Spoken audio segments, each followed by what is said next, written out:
कभी कभी हम छोटी छोटी बातों को इतना बड़ा मान लेते हैं कि उनके आगे हम घुटने टेक देते हैं। लेकिन आज मैं बात करने वाला हूँ एक ऐसी लड़की के बारे में जिसके सामने बहुत परेशानियां आई और उन सभी परेशानियों ने उसको तोड़ने का प्रयास किया। यहाँ तक कि उसके डॉक्टर ने उसको बोला कि तुम जीवन भर अपने पैरों पर कभी नहीं चल पाओगे, लेकिन उसने इन सभी परेशानियों पर विजय प्राप्त की और दुनिया में अपना नाम रोशन किया। हेलो फ्रेंड्स, मैं दीपक शर्मा। आज मैं बात करने वाला हूँ विल्मा रुडोल्फ के बारे में। विल्मा का जन्म अमेरिका में टेनेसी के अश्वेत गरीब परिवार में जन्म हुआ। उनके पिता जो थे वो एक कुली का काम करते थे और माता जो थी वो एक नौकरानी का काम करते थे। लेकिन जिस समय विल्मा का जन्म अमेरिका में हुआ था उस समय अश्वेत लोगों के साथ में अमेरिका में बहुत अच्छा व्यवहार नहीं किया जाता था। माँ 4 साल की छोटी सी उम्र में विल्मा को निमोनिया हो गया और काला बुखार भी हो गया और इसी की वजह से बहुत गंभीर बीमार पड़ गई। और अश्वेत परिवार में जन्म होने के कारण उनका आसपास के किसी भी डॉक्टर ने इलाज नहीं किया, सबने मना कर दिया क्योंकि वो अश्वेत परिवार से थी और इसलिए उन्हें अपना इलाज कराने के लिए अपने घर से लगभग 80 किलोमीटर दूर जाना पड़ता था।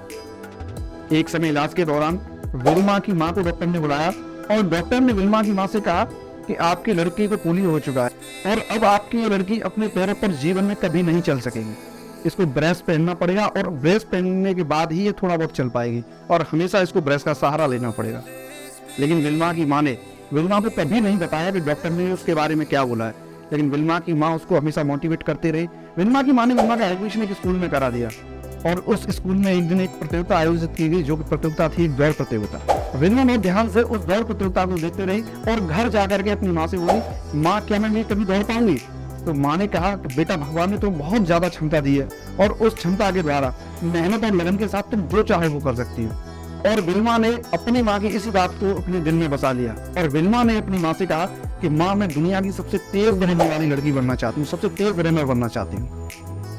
लगभग 9 साल की उम्र में विल्मा ने अपने ब्रेस्ट को खोल करके चलने का प्रयास किया। जब डॉक्टर ने कहा था कि कभी जीवन में नहीं चल पाओगी, लेकिन उसके बावजूद भी विल्मा ने अपने सपने को पूरा करने के लिए उस ब्रेस्ट को उतार करके चलने का प्रयास किया, लेकिन वो गिर गई और चोट लग गई। उसके बाद में फिर से दोबारा चलने का प्रयास किया, लेकिन फिर भी गिर गई और विल्मा ने तब तक प्रयास किया जब तक कि विल्मा ने थोड़ा थोड़ा चलना शुरू नहीं कर दिया। 13 साल की उम्र में विल्मा ने एक दौड़ प्रतियोगिता में हिस्सा लिया और उस दौड़ प्रतियोगिता में विल्मा सबसे अंतिम स्थान पर आई। लेकिन उसके बाद भी विल्मा ने हार नहीं मानी और इसके बाद विल्मा ने दूसरी दौड़ प्रतियोगिता में भाग लिया और उसमें भी उन्हें अंतिम स्थान मिला। लेकिन विल्मा ने उसके बाद भी हार नहीं मानी और इस तरीके से उन्होंने 8वां दौड़ प्रतियोगिता में हिस्सा लिया, लेकिन किसी तरह उन्हें जीत हासिल नहीं हुई। जब 9वीं प्रतियोगिता में उन्होंने हिस्सा लिया तो इस बार वो फर्स्ट आए और 15 साल की उम्र में वो टेनेसी स्टेट यूनिवर्सिटी में उन्होंने एडमिशन लिया और वहां वो अपने कोच से मिली एड टेम्पल। और एड टेम्पल को उन्होंने बताया कि सर, मैं जीवन में मेरा एक ही सपना है कि मैं दुनिया की सबसे तेज दौड़ने वाली लड़की बनना चाहती हूँ। जब एड टेम्पल ने विल्मा से ये बात सुनी तो एड टेम्पल विल्मा से बोले कि यही तुम्हारी दृढ़ इच्छा शक्ति की वजह से तुम जो सोचती हो विल्मा वो जरूर कर पाओगी और उसके बाद मैं भी तुम्हारी मदद करूंगा। आखिरकार वो दिन आ गया जिस दिन का विल्मा को बेसब्री से इंतजार था। उन्होंने ओलंपिक में हिस्सा लिया और ओलंपिक में अपने कंट्री के बेस्ट एथलीट हिस्सा लेते हैं और अमेरिका की तरफ से थी विल्मा रुडोल्फ। विल्मा की पहली रेस थी 100 मीटर की रेस, जिसमें उनका मुकाबला था दुनिया की महान एथलीट युता हिंद से। और विल्मा इस प्रतियोगिता में पूरे दिल और जान से दौड़ी और उन्होंने युता हिंद को हराया और पहला गोल्ड मेडल अपने नाम किया। अब बारी थी दूसरी प्रतियोगिता की और दूसरी प्रतियोगिता थी 200 मीटर की और इस बार भी विल्मा का मुकाबला था दुनिया की वही महान एथलीट युता हिंद से। लेकिन इस बार भी विल्मा ने युता हिंद को हराया और दूसरा गोल्ड मेडल अपने नाम किया।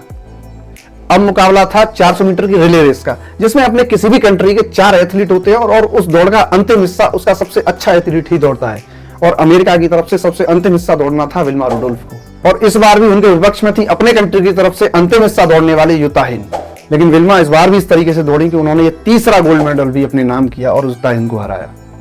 एक ऐसी लड़की जिसको पोलियो था, जो बगैर ब्रेस के नहीं चल सकती थी, डॉक्टर ने भी बोला था कि अपने पैरों पर जीवन में कभी नहीं चल पाएगी।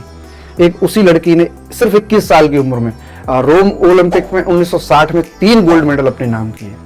तो जब 3 गोल्ड मेडल जीतने के साथ में विल्मा अमेरिका में जाती हैं तो जिन अश्वेत लोगों के साथ में व्यवहार अच्छा नहीं किया जाता था, उन सभी बातों को भुला करके विल्मा का सम्मान किया जाता है। और जब उनके जाने के बाद में उनके लिए एक पार्टी आयोजित की जाती है और सभी वहां के लोग उनका बहुत ज्यादा सम्मान करते हैं और उन्हें ब्लैक गजल की उपाधि मिलती है और उनके लिए बहुत तालियां बजाई जाती हैं। विल्मा रुडोल्फ की कहानी से हम सीख सकते हैं कि इम्पॉसिबल जैसी कोई चीज नहीं होती। इम्पॉसिबल का मतलब होता है आई एम पॉसिबल। इस कहानी को सुनने के बाद में हमें एक्सक्यूजेस देना बंद कर देना चाहिए, क्योंकि एक्सक्यूजेस जैसी कोई चीज नहीं होती। अगर इंसान जो चाहे और उसको ठान ले तो वो कुछ भी कर सकता है।